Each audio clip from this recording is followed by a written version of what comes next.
Seorang ibu lagi studi di Jerman. Ibu Indonesia punya anak 3 dengan suaminya, dia tinggal di Jerman. Dia berkata begini, pada kelas terakhir dia ngambil mata kuliah sosiologi. Dosennya memberi tugas smiling, tersenyumlah. Nah, saudara, apa tugasnya? Setiap mahasiswa diminta untuk memberikan senyum kepada orang yang belum dikenal, 3 orang berbeda. Kemudian amati reaksinya. Analisis reaksi orang itu setelah mendapat senyum kamu. Ibu itu berpikir ini tugas yang gampang. Karena ibu itu adalah orang yang ramah. Setelah kelas itu bubar, suami dan anaknya sudah menunggu dia. Lalu saudara, anaknya berkata, "Ma, kita makan ke McDonald dulu." Oke, di kampus ada McDonald, saudara. Lalu waktu ngantri, dia berkata, "Kamu sama anaknya itu, saudara, sudah kamu tunggu saya di meja itu. Aku yang ngantri." Jadi mama yang ngantri, ibu itu yang ngantri. Saudara-saudara, pada waktu dia ngantri, tiba-tiba di belakang terdengar suara gaduh. Jadi dia nengok ke belakang, orang-orang di belakang tuh menyingkir, saudara. Belum dia tahu apa-apa, hidungnya itu tercium bau amis sekali, bau yang menjijikkan. Begitu dia lihat ke belakang, ada 2 orang, katakanlah homeless, ada 2 orang tunawisma. Baunya luar biasa. Semua orang menyingkir.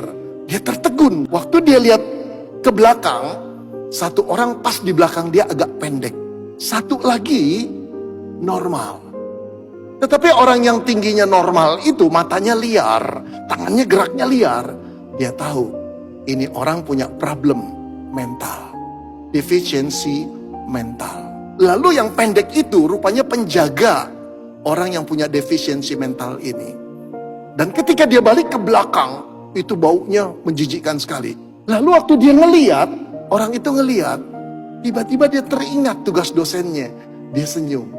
Lalu bapak pendek itu berkata, "Good day, Mom." Selamat siang, Mom. Dengan harapan, kata dia, "Aku membaca sebuah harapan di matanya. Jangan usir kami ya." Lalu dia senyum. Kemudian penjaga McDonald berkata, "Ibu mau pesan apa?" 3 kali baru dia sadar. Akhirnya dia menyingkir dan berkata, "Bapak dulu dah. Silakan, kamu mau pesan apa?" Nah, bapak yang pendek itu, saudara, memesan secangkir kopi. Saudara-saudara, ibu itu melihat uang yang dibayarkan untuk kopi itu uang logaman. Berarti mungkin dia berpikir, ini sisa uang yang mereka punyai. Setelah itu dibawa kopinya ke meja sana. Mereka ada di meja paling pinggir supaya tidak ganggu orang dengan bau tubuh mereka. Saudara, ibu itu tiba-tiba dia katakan, "Hati saya dipenuhi belas kasihan." Tuhan berkata, "Tolong orang itu." Kemudian dia pesan, "Saya mau pesan 3. 1 paket besar, 2 paket personal." Ya. Kemudian setelah keluar, "Tolong paket besar ini untuk dia, suaminya dan anaknya antar ke meja suamiku. Yang 2 ini biar saya yang bawa." Lalu dia bawa kedua orang itu. 2 orang tunawisma itu, saudara.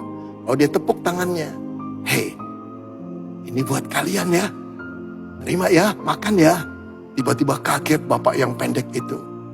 Dengan berkaca dan gugup berkata, "Terima kasih ibu, kamu memperhatikan kami.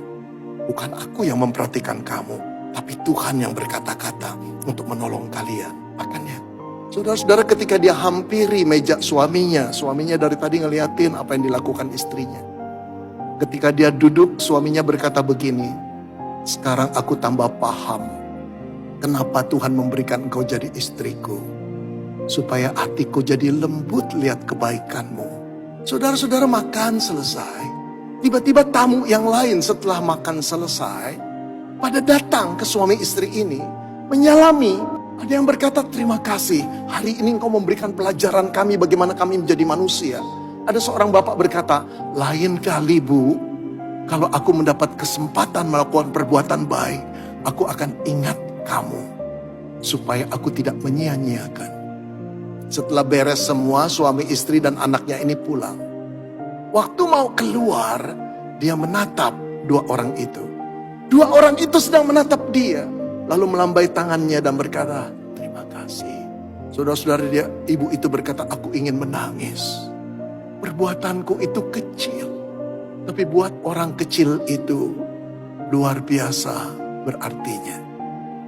Dan buat orang banyak yang melihat perbuatan kecil itu, besar sekali maknanya. Cerita belum berakhir. Saudara, pada waktu dia masuk kelas, paper itu ditulis dan diserahkan ke dosen. Dosen itu sempat baca. Dosen itu tertegun dan berkata, "Ibu, bolehkah ceritamu ini aku bacakan di kelas?" "Oh boleh Prof, silakan." Nah, lalu kemudian saudara-saudara dengarkanlah sebuah cerita dari teman kita ini. Saya akan bacakan. Pada waktu dia membaca, aku melihat teman-temanku meneteskan air mata. Lalu saudara, profesor itu menutup ceritanya dengan tulisan di dalam paper itu. Apa yang dia tulis? Dia tulis begini saudara. Allah itu Allah yang hangat dan kasih. Ketika kasihnya kita bagikan, maka kasih itu akan menghangatkan orang lain. Tersenyumlah